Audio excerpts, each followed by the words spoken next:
Alrighty, good morning. It is January 17, 2017, and we're going to continue our journey through the Psalms. Today we are in Psalm chapter 11, and so let's just jump in. It says that, "In the Lord I take refuge.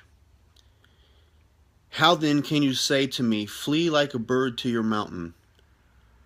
For look, the wicked bend their bows, they set their arrows against the strings to shoot from the shadows at the upright in heart. And when the foundations are being destroyed, what can the righteous do? The Lord is in his holy temple. The Lord is on his heavenly throne. He observes everyone on earth. His eyes examine them. The Lord examines the righteous, but the wicked, those who love violence, he hates with a passion.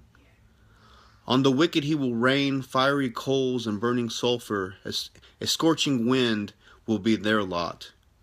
For the Lord is righteous, he loves justice, the upright will see his face." And so, David, once again, is reflecting on how do we deal with the hardships of life. He begins by saying that, "In the Lord I take refuge." He says, "Then how can you say to me, 'Flee like a bird to your mountains'?" And essentially, or apparently, what's going on here is he must have friends that are saying, just run, just hide, just go away. And oftentimes that's one of the options that we have, is the choice to retreat, to hide, to surrender in the midst of hardships. But David says that's not the choice that he makes, that he chooses to take refuge in the Lord. And he raises the question, like, when the foundations of our lives are being destroyed, when it feels as if like everything is just shaking, what do we do? What can the righteous do? In that moment, he directs his focus not on the problem that he is facing, but on the promise of God.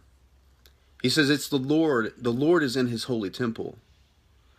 The Lord is on his heavenly throne.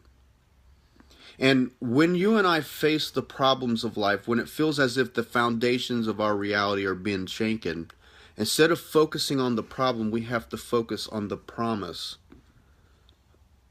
that God is in control, that God is above, watching, taking note, and that he's going to bring things to justice.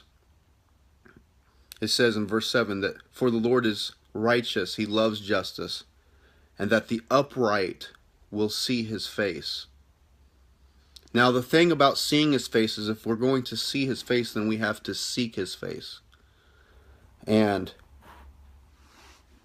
on the way through to the promise, there is the path to God. Rich Nathan, who's the senior pastor of the Vineyard in Columbus, he says that the Christian life is a journey, and it's a simple journey of left foot, right foot, left foot, right foot, left foot, right foot. Every day, regardless of what's going on, you and I just simply have to stay faithful on the path as we move towards the promise of God and his justice and his kingdom, and him making things right, and him being our fortress, him being our refuge. And so, may that be a encouragement to you this morning. Maybe for you are going through a season in life where it feels as if your foundations are being shaken. And the good news this morning is that God is on the throne, that he is seated in heaven, watching over us, looking out for our best intentions, fighting our battles for us even though perhaps we don't even see it, and that you and I are called simply to continue on the path of faithfulness, left foot, right foot, left foot, right foot, following Jesus, extending God's kingdom, living on mission, and investing in others, making disciples. So may that be a blessing to you this morning. I know that for me it's an encouragement, because sometimes life can be super rough, and So hopefully that makes sense. Blessings to you guys, and we will see you tomorrow. Love you. Bye.